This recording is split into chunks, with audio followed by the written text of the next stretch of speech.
اعوذ باللہ من الشیطان الرجیم پناہ مانگتا ہوں میں اللہ کی شیطان مردود سے۔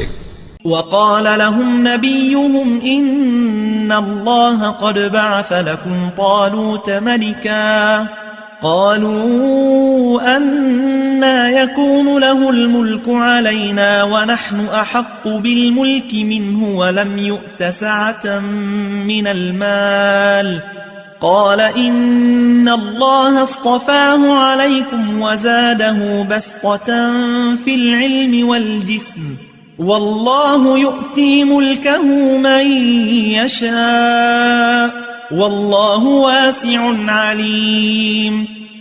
اور پیغمبر نے ان سے یہ بھی کہا کہ اللہ نے تم پر طالوت کو بادشاہ مقرر فرمایا ہے۔ وہ بولے کہ اسے ہم پر بادشاہی کا حق کیوں کر ہو سکتا ہے؟ اس سے بڑھ کر بادشاہی کے مستحق تو ہم ہیں، اور اس کے پاس تو بہت سی دولت بھی نہیں۔ پیغمبر نے کہا کہ اللہ نے اس کو تم پر فضیلت دی ہے اور بادشاہی کے لیے منتخب فرمایا ہے۔ اس نے اسے علم بھی بہت سا بخشا ہے اور تن و توش بھی بڑا عطا کیا ہے، اور اللہ کو اختیار ہے جسے چاہے بادشاہی بخشے، وہ بڑا کشائش والا ہے، دانا ہے۔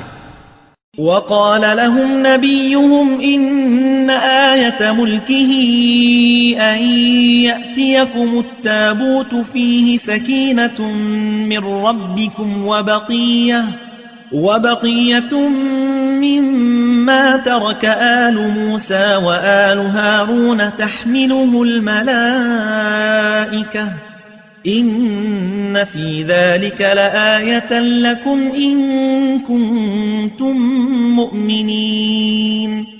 اور پیغمبر نے ان سے کہا کہ ان کی یعنی طالوت کی بادشاہی کی نشانی یہ ہے کہ تمہارے پاس وہ صندوق آئے گا جس کو فرشتے اٹھائے ہوئے ہوں گے، اس میں تمہارے پروردگار کی طرف سے تسلی بخشنے والی چیز ہوگی اور کچھ اور چیزیں بھی ہوں گی جو موسیٰ اور ہارون چھوڑ گئے تھے۔ اگر تم ایمان رکھتے ہو تو یہ تمہارے لیے ایک بڑی نشانی ہے۔